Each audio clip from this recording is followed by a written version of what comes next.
चलिए आज बात करते हैं एक असाधारण सफर की, एक ऐसे सफर की जो आज से 4.6 अरब साल पहले शुरू हुआ था, जब हमारा ग्रह सिर्फ गैस और धूल का एक घूमता हुआ बादल था। आज हम इसी कहानी को परत दर परत खोलेंगे और देखेंगे कि कैसे उस ब्रह्मांडीय धूल ने हमारी दुनिया को, हमारे वजूद को शक्ल दी। तो सवाल ये उठता है कि आखिर एक ग्रह बनता कैसे है? गैस और धूल के उस बेतरतीब ढेर से एक पूरी दुनिया कैसे खड़ी हो जाती है? देखिए, इसका जवाब कोई एक सिद्धांत नहीं है, बल्कि ये कई सबूतों को जोड़ने, पुराने विचारों को खारिज करने और वैज्ञानिक सोच के लगातार विकास की कहानी है, जिसे हम आज समझने की कोशिश करेंगे। तो आज का हमारा सफर कुछ इस तरह रहेगा। हम शुरुआत करेंगे उस ब्रह्मांडीय खाके से, फिर एक क्रांतिकारी परिकल्पना को समझेंगे, पृथ्वी के हिंसक जन्म के गवाह बनेंगे, इसकी अंदरूनी बनावट को जानेंगे और आखिर में ये समझने की कोशिश करेंगे कि हमारा ग्रह जीवन के लिए इतना खास क्यों है। तो चलिए समय में पीछे चलते हैं, लगभग 4.6 अरब साल पहले। उस वक्त सूरज बिल्कुल नया था और कोई ग्रह नहीं था, बस थी एक सौर निहारिका यानी सोलर नेब्यूला, हाइड्रोजन, हीलियम और तारों की धूल का एक बहुत बड़ा घूमता हुआ बादल। यही वो कच्चा माल था जिससे हमारा पूरा सौर मंडल बनना था।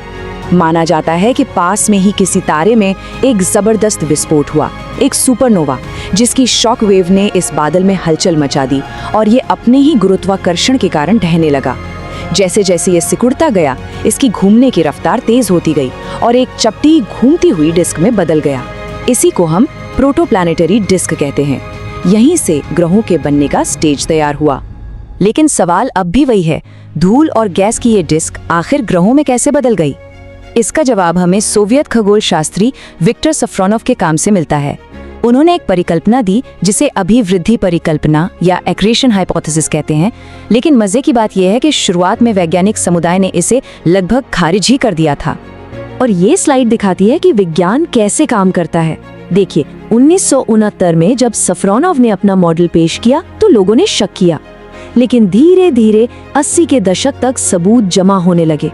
और आज तो हम अपनी दूरबीनों से दूसरे सौर मंडलों में भी ठीक इसी प्रक्रिया को होते हुए देख रहे हैं। तो जो एक समय पर हाशिए पर रखा गया विचार था, वो आज एक बुनियादी सिद्धांत बन चुका है।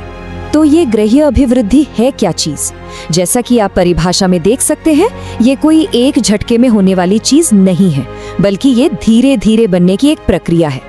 ग्रह एक ही बार में पैदा नहीं होते, वो लाखों सालों में छोटे छोटे धूल के कणों से शुरू होकर गुरुत्वाकर्षण की वजह से टुकड़ा टुकड़ा जुड़कर बनते हैं। इस पूरी प्रक्रिया को हम 4 मुख्य चरणों में देख सकते हैं। पहले, धूल के छोटे छोटे कण स्टैटिक इलेक्ट्रिसिटी की वजह से आपस में चिपकते हैं। फिर ये झुंड जुड़कर किलोमीटर चौड़े पिंड बनाते हैं, जिन्हें हम ग्रहाणु या प्लैनेटेसिमल्स कहते हैं।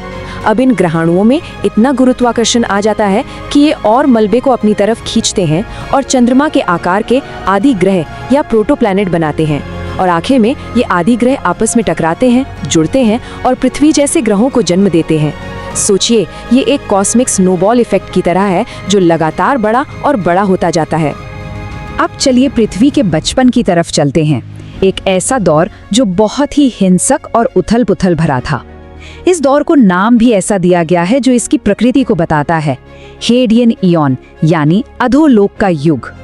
हेडियन इयॉन के इस नरक जैसे माहौल में, जहां सतह पिघले हुए लावा का समंदर थी, लगातार उल्कापिंडों की बारिश हो रही थी और ज्वालामुखी फट रहे थे।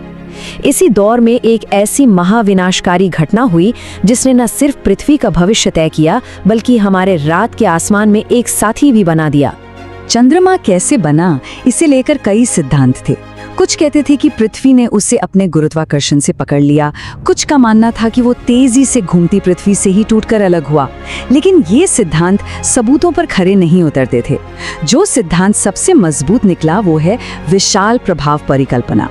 इसके मुताबिक थिया नाम का एक मंगल ग्रह के आकार का पिंड शुरुआती पृथ्वी से टकराया और इसी टक्कर से निकला मलबा इकट्ठा होकर हमारा चांद बन गया।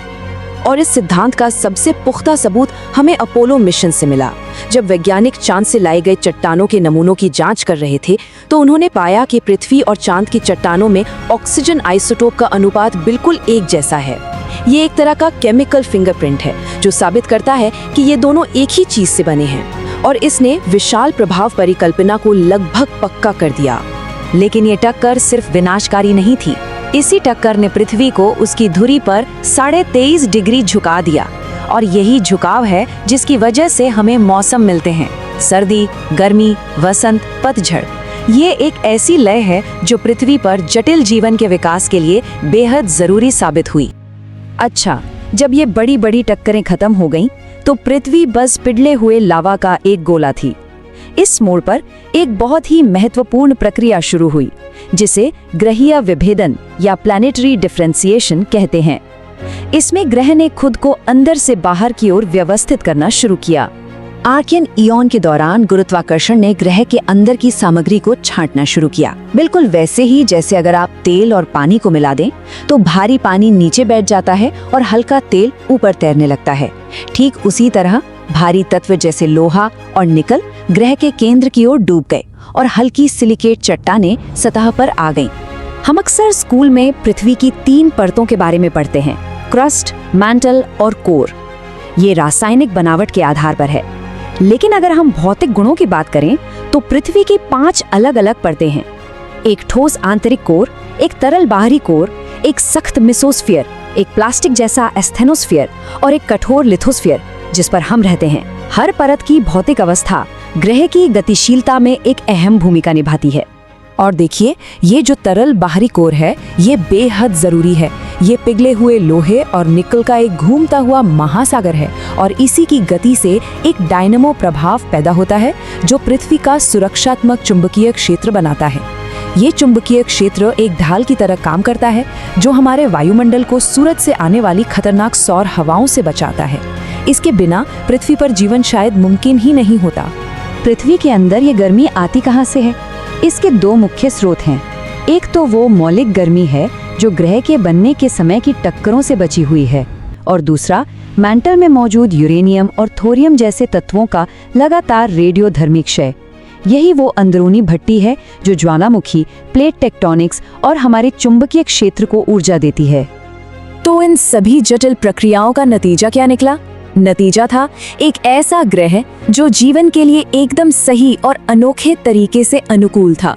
जब हम अपने पड़ोसियों शुक्र और मंगल को देखते हैं तो पृथ्वी की खासियत और भी साफ हो जाती है। शुक्र पर ग्रीन हाउस प्रभाव इतना ज्यादा है कि सतह का तापमान बेहद गर्म है। वहीं मंगल अपना ज्यादातर वायुमंडल और चुंबकीय क्षेत्र खो चुका है। पृथ्वी इन दोनों के बीच एक बिल्कुल सही संतुलन पर है। इसका आकार, इसकी बनावट और सूरज से इसकी दूरी सब कुछ एकदम सही है। और इस संतुलन को बनाने में पृथ्वी के महासागरों का एक बहुत बड़ा हाथ रहा। उन्होंने वायुमंडल से भारी मात्रा में कार्बन डाइऑक्साइड सोख ली, जो एक शक्तिशाली ग्रीन हाउस गैस है। ये प्रक्रिया, जिसे हम ओशनिक कार्बन सिंक कहते हैं, ग्रह के तापमान को नियंत्रित करने में मदद करती है। ये एक तरह से ग्रह का प्राकृतिक थर्मोस्टेट है। तो हमने धूल से लेकर एक जीवंत ग्रह तक का पूरा सफर तय कर लिया है। चलिए अब कुछ मुख्य बातों को दोहराकर अपनी समझ को परखते हैं। याद करने की कोशिश कीजिए, उस प्रक्रिया का क्या नाम है जिससे पृथ्वी की परतें घनत्व के हिसाब से अलग हुई, जिसमें भारी धातुएं केंद्र में डूब गईं? उसे कहते हैं ग्रहीय विभेदन।